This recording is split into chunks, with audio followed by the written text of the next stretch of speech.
E eu vou entregar para você agora duas dicas que na verdade se juntam e formam uma super dica de liderança. Os líderes que conhecem e que dominam este conhecimento que eu vou trazer agora para você e que praticam, eles se diferenciam muito.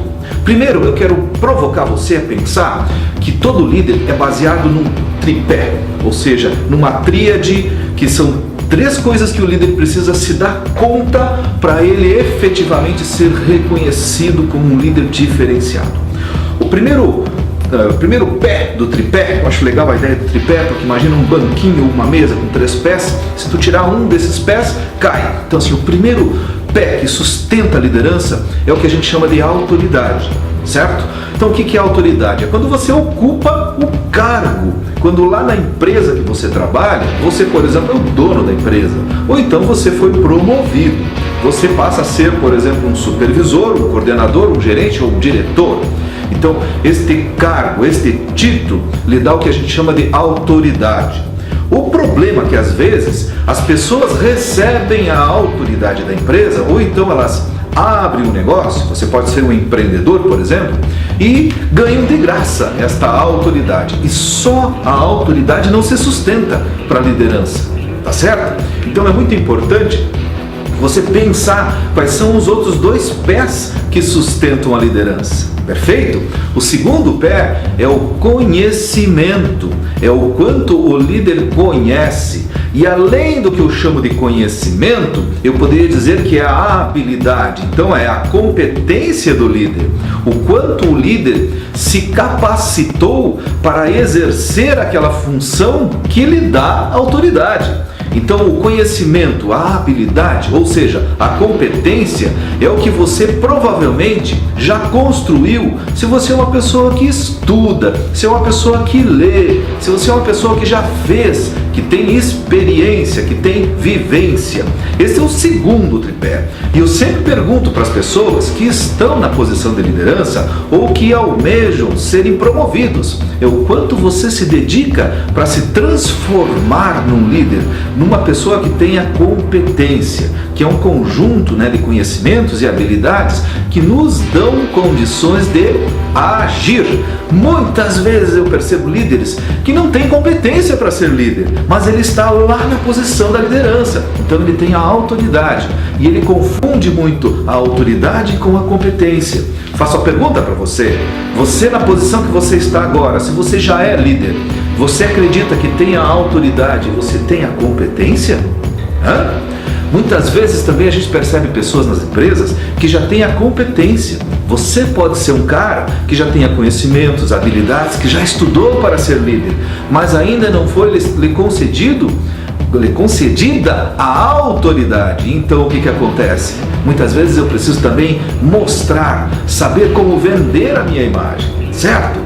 E aí o terceiro pilar, que eu acho que também é fundamental, talvez esse aqui seja o que faz a diferença. Então assim, eu preciso ter a autoridade na liderança, porque as pessoas precisam reconhecer em mim uma autoridade, seja no cargo, na função que eu exerça, precisam perceber que eu tenho a competência, perceber que eu sei fazer alguma coisa, tá certo? Que eu tenho conhecimento, que eu estou habilitado, que sou competente para aquilo.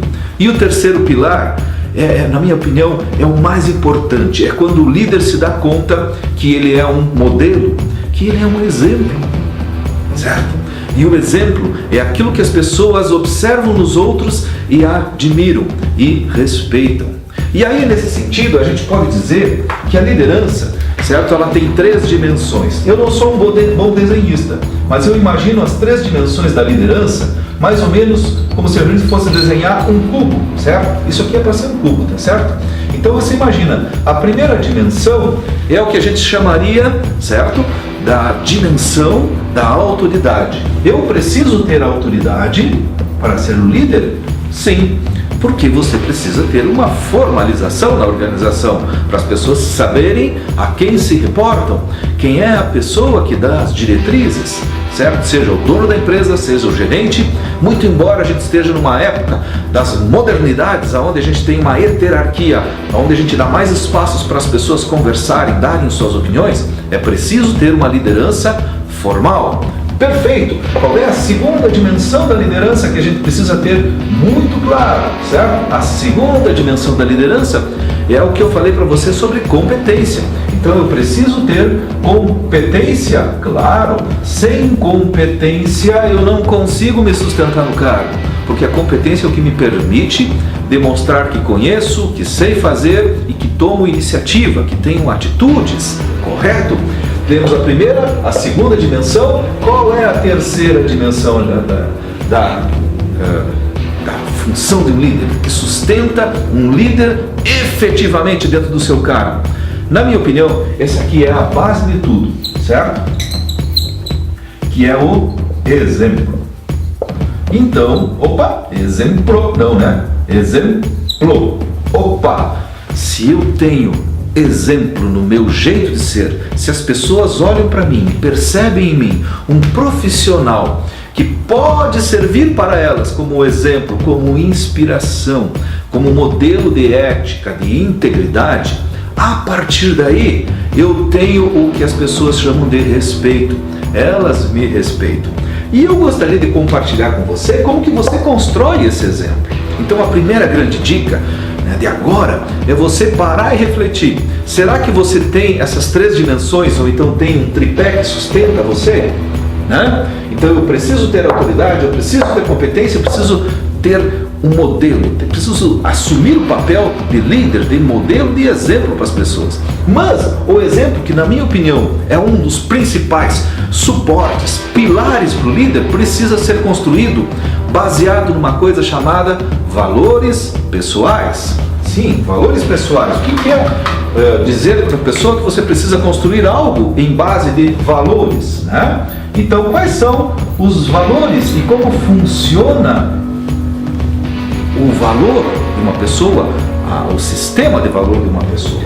Eu gosto de pegar o modelo lá do iceberg. A gente enxerga o iceberg, só a pontinha dele. O que é a pontinha do iceberg? A pontinha do iceberg você enxerga o comportamento das pessoas. Então, quando um líder é competente, você observa ele fazendo, você observa ele tendo atitudes e você percebe que através daquele comportamento ele prova que ele é um líder, certo? Então, além dele ter a autoridade de ser o gerente, se ele tem um bom comportamento, aquilo que a gente enxerga, a gente comprova, a gente se certifica que esta pessoa efetivamente é um líder. Eu respeito, eu sigo, eu acredito nessa pessoa e eu confio nessa pessoa. Porém, no iceberg tem a parte que está abaixo do iceberg. E o que está abaixo da água do iceberg, né? Que é fundo, que a gente não enxerga. Aí que está. A gente tem atitudes, sempre as nossas atitudes que estão acima do iceberg são baseadas nos valores. O que são os valores? Valores são aquele funcionamento mais profundo do nosso cérebro. Então o que acontece? Qualquer pessoa toma qualquer atitude baseada nos seus valores pessoais. E quando eu tenho uma atitude que é contraditória aos meus valores, eu fico mal, eu fico contrariado. Aliás, um dos grandes motivos da depressão é quando a gente age contrário aos nossos valores. Então, se você observar um líder e prestar atenção nas suas atitudes e procurar entender o que está por trás, ou então o que está abaixo da água, na linha do iceberg, a gente vai se dar conta que nós vamos descobrir quais são os valores do líder. Vou dar um exemplo prático. Imagina que você está lidando com uma pessoa, você é o líder, você é o gerente, então você é o proprietário da empresa. E aí, em determinado momento, essa pessoa traz uma questão pessoal, ela traz uma dificuldade que ela está passando na vida pessoal. E você tem uma tarefa que essa pessoa precisa realizar hoje, imediatamente. Mas você sabe que essa pessoa está com um problema grave, por exemplo, um problema de saúde do filho, um problema de saúde de alguém da família. E você pode agir de duas maneiras. Primeira maneira é você dizer para a pessoa fazer essa atividade independente do que está acontecendo na vida pessoal dessa pessoa. Então, baseado nisso, essa pessoa vai olhar para você e vai pensar: poxa vida, ele não se deu conta que eu estou com meu filho no hospital, que eu estou com um problema de saúde na minha casa e ele quer que eu continue fazendo, né, como se nada tivesse acontecido. Percebe isso? Então isso é a falta do líder ter valores importantes, valores alinhados com as questões humanas. Por outro lado, você pode ser um líder que se dê conta dos valores. Você tenha consigo valores mais humanos, de relacionamento, de família. Então, quando essa pessoa vem procurar você, você deixa muito claro para ela: olha, eu preciso de você. Eu preciso que seja feito este trabalho, né? Que seja cumprida essa meta. Porém, eu gostaria de verificar como que eu posso atender a sua necessidade. Como que você pode resolver o seu problema pessoal. Como que nós negociamos? Então esse líder acaba se transformando num mediador, porque ao mesmo tempo que ele dá valor para a empresa, para os resultados, para as metas, ele não deixa de prestar atenção nos valores das pessoas, ele respeita esses valores. Então é nesse sentido que eu vou provocar você a refletir sobre quais são os valores que norteiam as suas atitudes, as suas decisões. A partir disso, você vai começar a tomar decisões muito mais assertivas. Assertivo quer dizer de acerto. Eu acerto porque eu não sou passivo e eu não sou agressivo. Você entende isso? Aliás, dentro do nosso curso Liderando Gente, tem uma explicação muito legal sobre o que é um líder assertivo. É quando ele consegue encontrar o equilíbrio entre ser passivo e ser agressivo nas suas decisões e nas suas comunicações. Perfeito? Truque para você. Anota, se você quiser parar esse vídeo, para esse vídeo e anota a pergunta que eu vou ensinar para você agora. Faça uma pergunta primeiro para si próprio. Pergunta assim: toda vez que você for tomar uma decisão, for fazer algo, o que isso traz para mim? Ou então faz uma outra pergunta semelhante. São dois modelos de pergunta que eu te entrego aqui agora. Primeira pergunta é: o que isso traz para mim? A segunda pergunta: o que eu ganho com isso?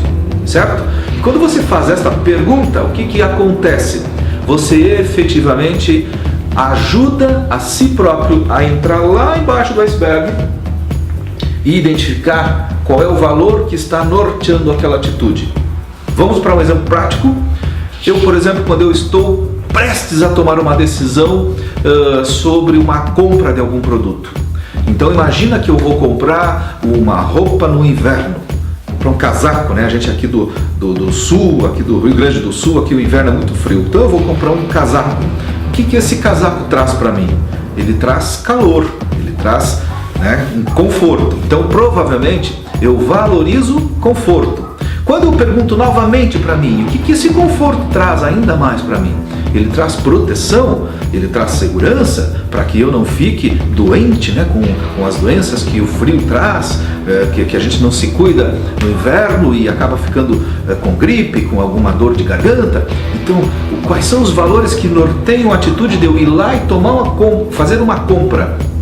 O conforto e a proteção. Quando você faz essa pergunta para as pessoas, é a mesma coisa. Você imagina que alguém chega para você e diz assim: chefe, eu posso fazer tal coisa. Por exemplo, eu posso atender aquele cliente. E é uma pessoa que não tem talvez ainda aquele cliente na carteira dele. E aí você pergunta: o que esse cliente vai trazer para você que é tão importante? Quando ele te dá a resposta dele vai elucidar valores dele. Por exemplo, ele poderá dizer assim: é que eu gostaria de um desafio maior para atender aquele cliente difícil. Essa pessoa valoriza desafios. Ou então, imagina que o cliente não seja difícil, que o cliente seja fácil. Então ele vai dizer assim: é que eu preciso aumentar as minhas vendas, eu quero poder crescer no meu mercado e esse cliente é um cliente fácil de vender. Então esse cara não é movido a desafios, ele é movido a facilidades, ele quer resultado fácil. Então você começa a perceber que quando você descobre os valores das pessoas, fica fácil de entender melhor a cabecinha delas. Porém, não esquece, antes de você descobrir sobre as pessoas, você precisa descobrir sobre uma pessoa. Quem é essa pessoa? É você mesmo. Porque à medida que você descobrir os teus valores, você vai saber guiar melhor as suas atitudes, ou seja, você vai conseguir explorar melhor as suas competências baseado naquilo que realmente importa.